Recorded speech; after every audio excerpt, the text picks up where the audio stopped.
Roberto, yo me llamo Roberto. Tocayo. Tocayo, nice to meet you. Roberto Velasquez. Roberto Valadez. Valadez. RVs, one of the artists here from Pilsen, one of the, I think I could say, one of the founding artists here coming from your era, no? Sure, I would think so. I actually, there was a generation of artists that came in earlier than me throughout the 70s. I was more, I came of age more in the 80s. Okay. And so I followed up on what they started from the early to the late 70s. They were sort of did the groundwork. The first murals that were done in Pilsen were done in the 70s, mostly out of Casa Slan, which is over here, which opened in 1970. You mentioned there weren't a lot of áreas de arte, so to speak. What made you create those areas of art? I think there's something inside you, and that's true for every artist.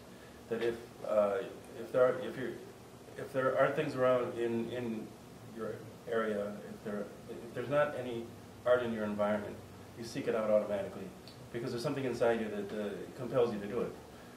It's the artist's impulse, the artistic and creative impulse is in you already. So you're going to seek it out, no matter how hard it is to do. You're going to look around and try to find the places where you can get it. How did you start painting? Give us a little example of your inspirations as a young artista here in the Pilsen area. Well, when I was coming up, there were not a whole lot of role models. There were a few, but very few and far between. If you look at Pilsen now, there's art everywhere. There's cafes. We have a museum. They got all kinds of institutions that promote the arts. All kinds of places to interact with creative people. When I was coming up, there was hardly anything, and so the whole idea of getting exposure to our culture and the arts took effort, and that was the first time I went to Casa Slan was when I first got the exposure to that, and it was like and I was in high school. My hero. Yeah, sure. I mean, but we all loved him growing up, you know, because if you go to the Cafeteria, you would see the calendars, and there he was, his stuff, right? On lowriders, on this, on that, and he was like he was our pop artist. Okay. He was the one that influenced us all, and so I aspire to. He was like my starting point. Okay. The idea of because I've always tended towards realist painting. And so I want to bring myself to it, but he was when you start out, you're influenced by certain people. And he was one of them. He was great. Well, when you're younger, right, you get into certain things. You're influenced by more of the pop stuff, right? And like I was saying earlier to you, a lot of my family members also were into the arts. I have a bunch of primos in Texas.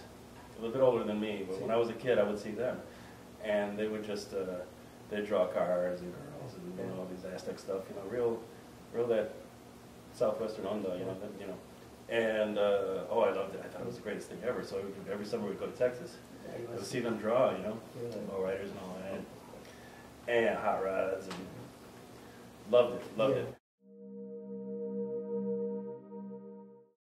Well, it's a process. Because what you do is you start out being influenced by other people's work, and so you start drawing like them or creating things like them. But the more you do of that,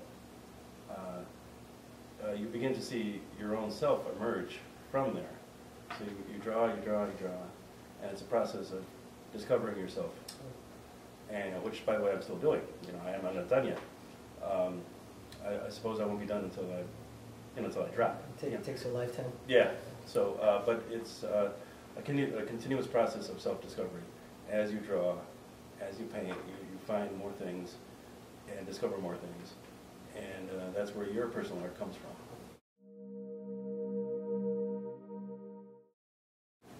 What you're trying to be, in essence, a storyteller and, in a way, an actor.